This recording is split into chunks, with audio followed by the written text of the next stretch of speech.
Ed Haas, Director of Communications, and as of today I will be with the CWPA 11 years. I'm responsible for coming up with a media program for the league that involves writing, editing the league media guide, all the league's website information, social media accounts, Twitter, Facebook, Instagram, and covering all the championship events for game coverage as well.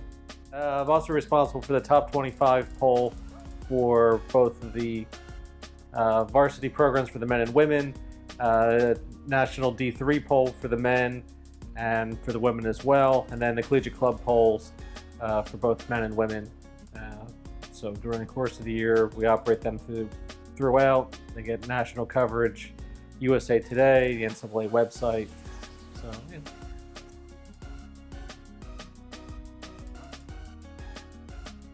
Water polo's gotten a lot bigger since I started at the CWPA. When I came in, there really wasn't.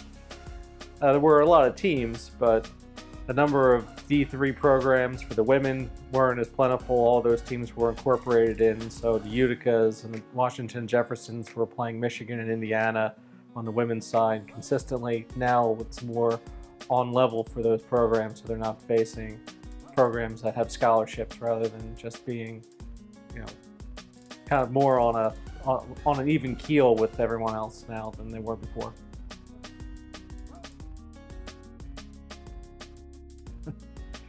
I like the game championship stuff, covering the championships during the course of the events. You get to see kind of one-on-one because we're in a league office. You don't have daily contact with the teams. You don't see them play. You see them through video. You see them through game stories, but you don't actually see them one-on-one. So that's a fun thing to do, to cover them live rather than just be it from a distance.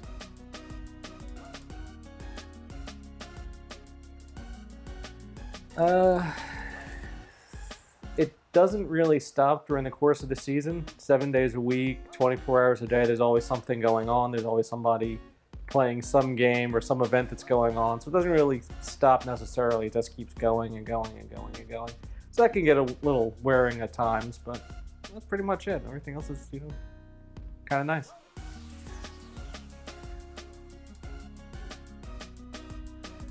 Grammar pet peeve. It's actually All-American.